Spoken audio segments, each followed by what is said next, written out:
States, the Attorney General, and the Secretary of Commerce.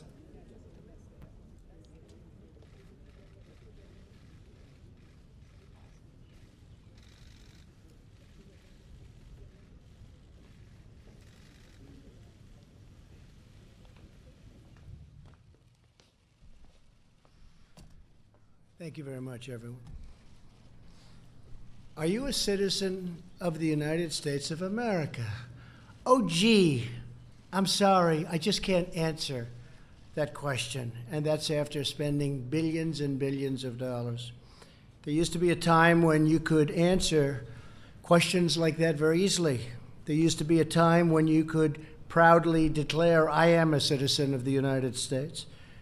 Now they're trying to erase the very existence of a very important word and a very important thing, citizenship. They're even coming after the Pledge of Allegiance in Minnesota. I'm proud to be a citizen. You're proud to be a citizen. The only people who are not proud to be citizens are the ones who are fighting us all the way about the word citizen. Today I'm here to say we are not backing down on our effort to determine the citizenship status of the United States population. I stand before you to outline new steps my administration is taking to ensure that citizenship is counted so that we know how many citizens we have in the United States. Make sense? We will defend the right of the American people to know the full facts about the population, size of citizens and non-citizens in America. It is essential that we have a clear breakdown of the number of citizens and non-citizens that make up the U.S. population. It's imperative. Knowing this information is vital to formulating sound public policy, whether the issue is health care, education, civil rights, or immigration. We must have a reliable count of how many citizens, non-citizens, and illegal aliens are in our country. The Department of Commerce sensibly decided to include a citizenship question in the 2020 census, as has been done many, many times throughout the history of the United States. Unfortunately, this effort was delayed by meritless litigation. As shocking as it may be, far-left Democrats in our country are determined to conceal the number of illegal aliens in our midst. They probably know the number is far greater, much higher than anyone would have ever believed before. Maybe that's why they fight so hard. This is part of a broader left-wing effort to erode the rights of the American citizen and is very unfair to our country. The Supreme Court ultimately affirmed our right to ask the citizenship question, and very strongly it was affirmed. But the Supreme Court also ruled that we must provide further explanation that would have produced even more litigation and considerable time delays. The case is already in 3 federal district courts that have been, to be totally honest, extremely unfriendly to us.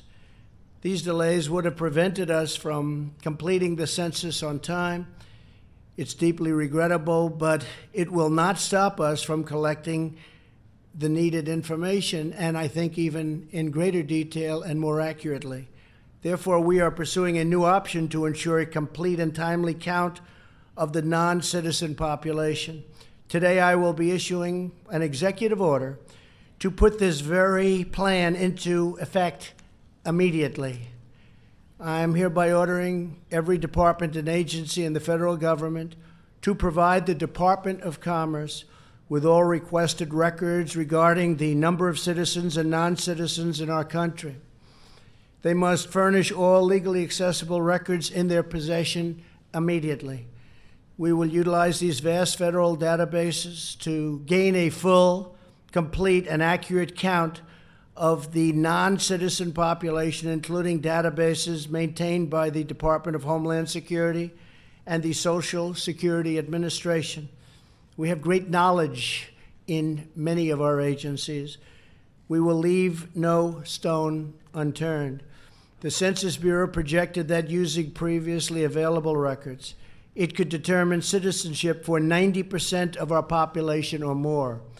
With today's executive order, which eliminates long-standing obstacles to data sharing, we're aiming to count everyone.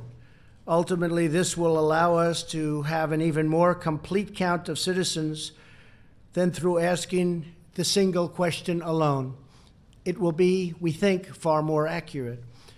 The Census Bureau can use this information along with information collected through the questionnaire to create the official census. In other words, as a result of today's executive order, we will be able to ensure the 2020 census generates an accurate count of how many citizens, non-citizens, and illegal aliens are in the United States of America. Not too much to ask. This will greatly inform a wide array of public policy decisions.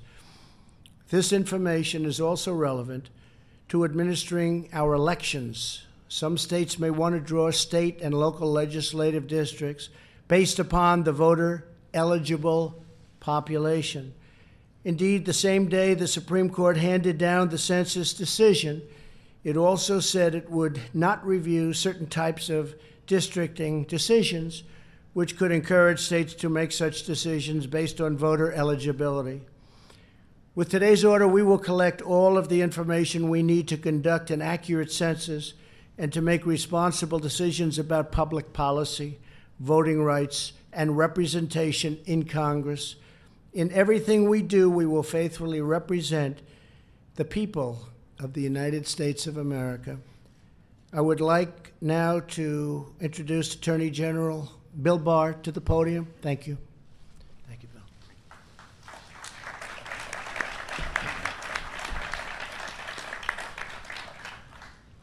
Good evening. Thank you, Mr. President, and congratulations on today's executive order, which will ensure that we finally have an accurate understanding of how many citizens and non-citizens live in our country. As the Supreme Court recognized, it would be perfectly lawful for the federal government to ask on the census whether individuals are citizens of the United States. And it's entirely reasonable to want to know how many citizens and non-citizens there are in the United States. In fact, the federal government has routinely asked questions relating to citizenship ever since the 1820s.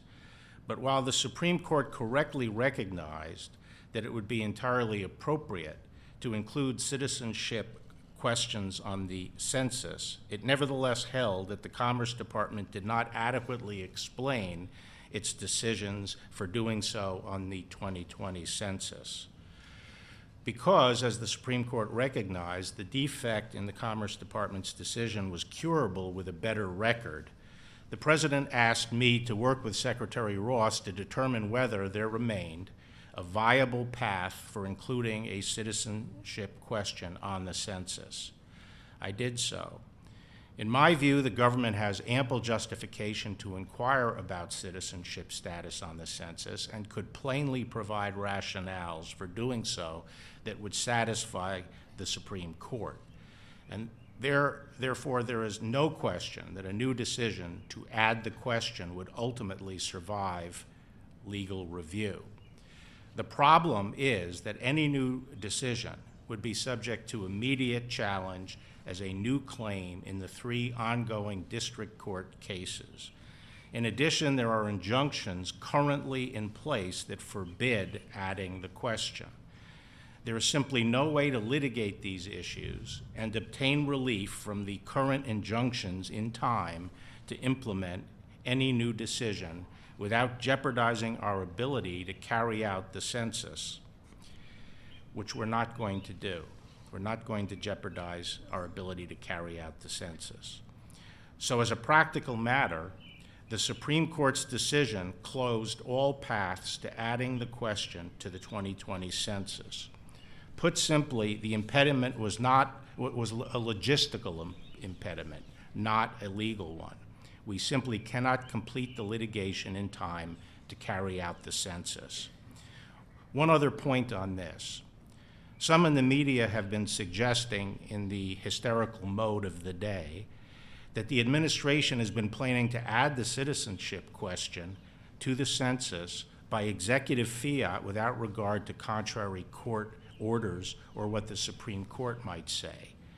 This has been based on rank speculation and nothing more.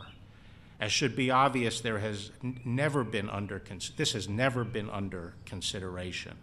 We have always accepted that any new decision to add a citizenship question to the census would be subject to judicial review.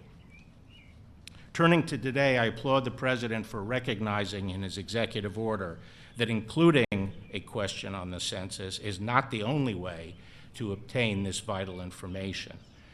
The course the President has chosen today will bring unprecedented resources to bear on determining how many citizens and non-citizens are in our country, and will yield the best data the government has had on citizenship in many decades. That information will be used for countless purposes, as the President explained in his remarks today. For example, there is a current dispute over whether illegal aliens can be included for apportionment purposes. Depending on the resolution of that dispute, this data may be relevant to those considerations. We will be studying this issue. Congratulations again, Mr. President, on taking this effective action. Thank you very much, everybody. Thank you, Bill. Thank you very much.